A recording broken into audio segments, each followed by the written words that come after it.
പ്രാർത്ഥിക്കുമ്പോൾ ഒന്നുമില്ലെങ്കിലും തൊട്ടടുത്തിരിക്കുന്ന വ്യക്തിക്ക് വേണ്ടി ഒന്ന് കണ്ടുപിടിച്ച് പ്രാർത്ഥിക്കാം. യേശുവേ, ഈ മകനെ അനുഗ്രഹിക്കണമേ, സാമ്പത്തികമായി അനുഗ്രഹിക്കണമേ, ആരോഗ്യമായി അനുഗ്രഹിക്കണമേ, വരദാനങ്ങൾ നിറക്കണമേ എന്ന് ആ അടുത്തുള്ള വ്യക്തിക്ക് വേണ്ടി പ്രാർത്ഥിച്ചുകൊണ്ടിരിക്കുമ്പോഴാണ് ഈ പ്രാർത്ഥിക്കുമ്പോൾ നമുക്ക് ഒരടയാളം നമ്മുടെ തരും.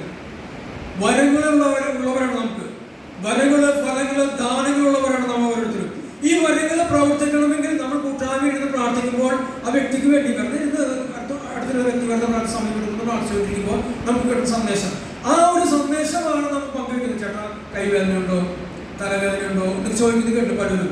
കാലുവേദന ഉണ്ടോ, കുടുംബം, അങ്ങനെ വരകള് നമുക്ക് വളർന്നു പോകുന്ന വരകൾ നമ്മളിൽ നിക്ഷിപ്തമാണ്. ഉൽപ്പത്തി പുസ്തകം 1-ാം അധ്യായം 26-27 വാക്യങ്ങളോട് നമ്മൾ പറഞ്ഞു, ദൈവം തന്റെ സാദൃശ്യത്തിലും രൂപത്തിലുമാണ് മനുഷ്യനെ സൃഷ്ടിച്ചത്. മനുഷ്യനായ നമുക്ക് ദൈവത്തിന്റെ ക്വാളിറ്റീസ് എല്ലാം ഉണ്ട്. വരകളും ഫലങ്ങളും ദാനങ്ങളും ഉണ്ട്. പക്ഷെ നമ്മൾ അതൊന്നും ഇല്ലാത്തവരെ പോലെ പേടിച്ചു കഴിയുകയാണ് ചെയ്തത്. പക്ഷെ പേടിപ്പിക്കുന്നവനാരാ, ഭയം വരുന്നവനാരാ, അവരിലേക്ക് നോക്കാൻ പറയും. നമ്മൾ കർത്താവായ യേശു ക്രിസ്തുവിലേക്ക് മാത്രം അവിടുത്തെ നോക്കിയവർ പ്രകാശിതരായി അവർ ലജ്ജിതരാവുകയില്ല. സഹോദരൻ പറഞ്ഞ പോലെ ഇന്നത്തെ ക്ലാസ്സിൽ പറഞ്ഞപ്പോൾ മിണ്ടാണ്ട് ഒരുത്തിരിക്കാം, ശുശ്രൂഷ കർത്താവ് കൊണ്ടുവന്ന് വഴി നടത്തിക്കൊണ്ടുപോയി വചന ശുശ്രൂഷ എത്ര മനോഹരമായിട്ട്. ഞാൻ അവിടെ നിന്ന് അത്ഭുതപ്പെടായിരുന്നു.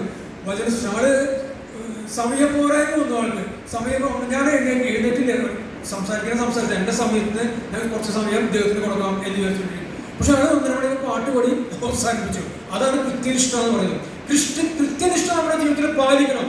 11 മണിക്ക് പ്രാർത്ഥന കൂട്ടാക്കി വരാൻ പറഞ്ഞ 11 മണിക്ക് ഇവിടെ എത്തിയിരിക്കണം. വിശുദ്ധ കുർബാനയ്ക്ക് 7 മണിക്കാണെങ്കിൽ 6:55 നമ്മൾ എത്തിയിരിക്കണം. മറ്റുള്ളവർക്ക് നോക്കണ്ട. ആത്മീയമായി വളർന്നു വരുന്ന നമ്മൾ ഓരോരുത്തരും നമ്മൾ തന്നെ മാതൃക നമ്മുടെ ജീവിതത്തിൽ മറ്റുള്ളവർക്ക് ഒരു വാൾ പോസ്റ്റായിട്ട് മാറണം. സിനിമയുടെ പരസ്യങ്ങളാണ് ഒരു വാൾ